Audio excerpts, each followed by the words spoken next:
اگر سیرت پڑھیں صحابہ کرام علیہم رضوان کی کتابوں میں لکھا کہ شعبان پریپریشن، بلکہ اگر علامہ صفوری کا قول پڑھ لیں تو وہ تو رجب سے تیاری کروا رہے ہیں. رجب بیج بونے کا مہینہ، شعبان ان بیجوں پر آبیاری کرنے کا مہینہ، رمضان رحمت کی فصل کاٹنے کا مہینہ. یہ تو فصل کی باری آ گئی ہے، بیج تو پہلے بو کر تیاری کرنی تھی. یعنی استقبال تو بہت پہلے سے تیاری کرنی ہوتی ہے.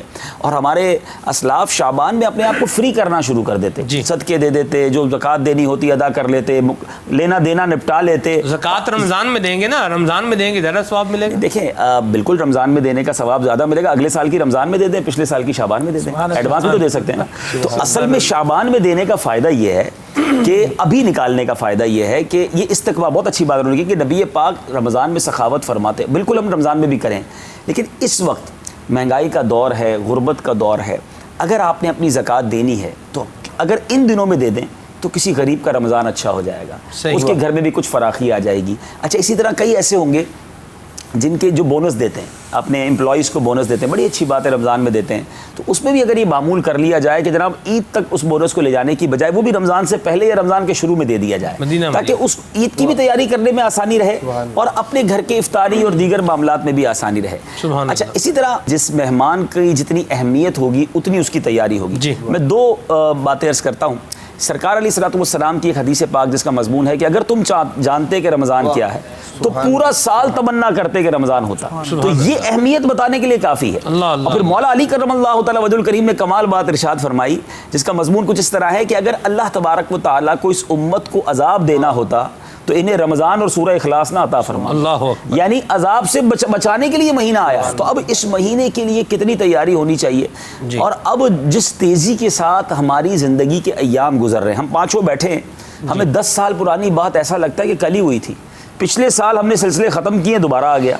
تو جس تیزی کے ساتھ ہماری زندگی کے ایام گزر رہے ہیں نا سلمان بھائی، ہمیں رمضان بھی باتوں باتوں میں گزر جائے گا. اب ہمارا فوکس یہ ہو کہ ہم نے اس مہینے کو ضائع نہیں کرنا.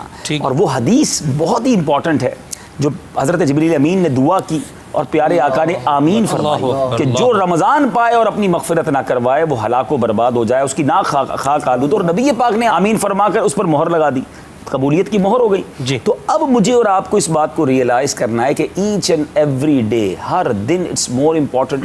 بلکہ ہونا یہ چاہیے اس بار ہم اس کو وائس ورثہ کر دیں کہ ہم نے ہر گزرتے دن کے ساتھ اپنے جذبے کو بڑھانا ہے. کیونکہ کہیں مغفرت میں ابھی تک میرا نام آیا کہ نہیں آیا، ابھی تک میں رحمتیں لوٹ سکا کہ نہیں لوٹ سکا.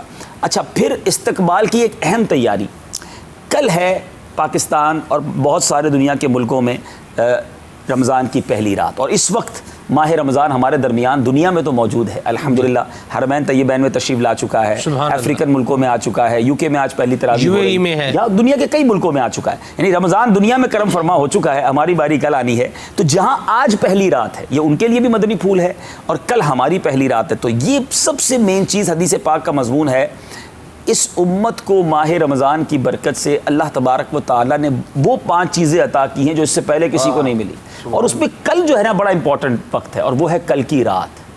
پہلی جب رمضان کی رات آتی ہے تو اللہ تعالیٰ ان لوگوں پر یعنی امت مصطفیٰ صلی اللہ تعالی علیہ وسلم پر نگاہ رحمت فرماتا ہے، اور جس پر نگاہ رحمت فرمائے گا اسے کبھی عذاب نہ دے. تو کل رات تو گریہ و زاری میں گزرے، کل رات ان التجاؤں میں گزرے کہ مولا آج مجھ پر بھی نگاہ رحمت ڈال دے، آج میرا بھی نام ان خوش نصیبوں میں آ جائے کہ پھر میری بھی مغفرت ہو جائے، میرے گناہ بھی معاف ہو جائے. صلو علی الحبیب صلی اللہ تعالی علی محمد. مجھے اپنی اور ساری دنیا کے لوگوں کی اصلاح کی کوشش کرنی ہے.